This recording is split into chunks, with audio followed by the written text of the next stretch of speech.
Steve was just an ordinary doorknob salesman trapped in a life of brass and disappointment until the day he stumbled into an abandoned mine and uncovered two enchanted relics: the humming Orb of Domination and the pulsing Crystal of Earth.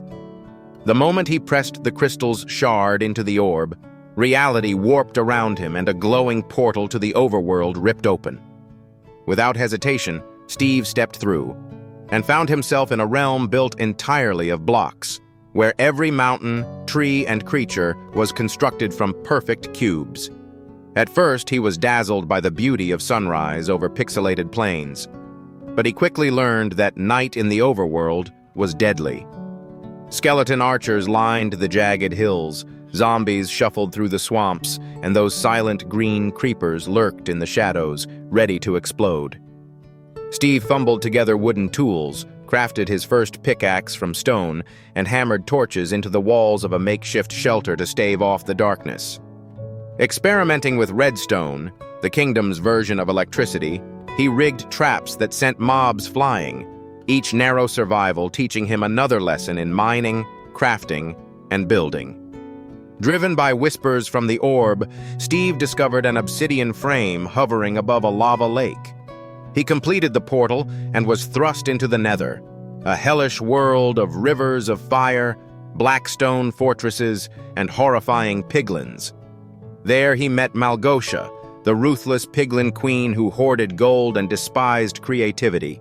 She imprisoned him in a fortress high above molten rock, intending to bend his invention-loving spirit to her rule. But Steve's loyal wolf, Dennis, enchanted by the last flickers of the crystal's power, escaped back through the portal, carrying both relics to the real world and hiding them beneath Steve's childhood bed.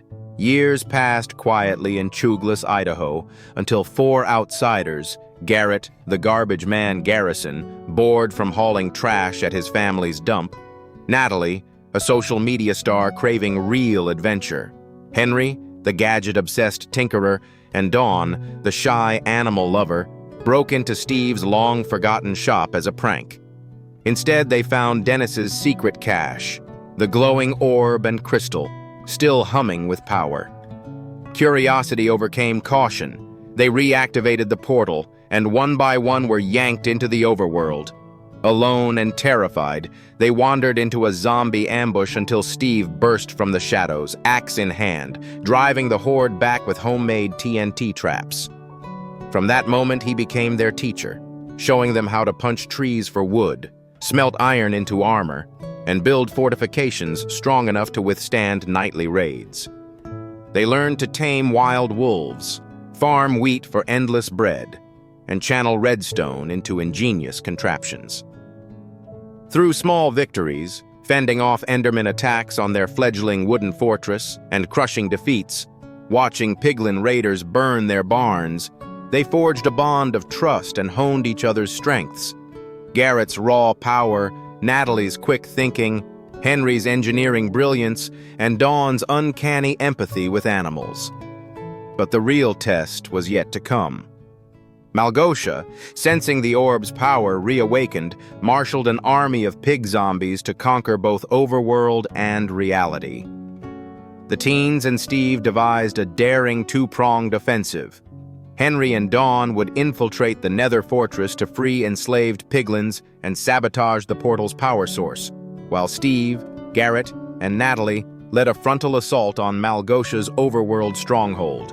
The ensuing battle was a symphony of chaos. TNT charges rocked Blackstone ramparts, enchanted arrows rained down on charging pig zombies, and diamond-armored heroes clashed with the queen herself, her golden crown glowing with stolen crystal energy. In the climactic moment, Natalie seized a stolen ender pearl and flung herself through the chaos, teleporting straight into the heart of the Orb of Domination.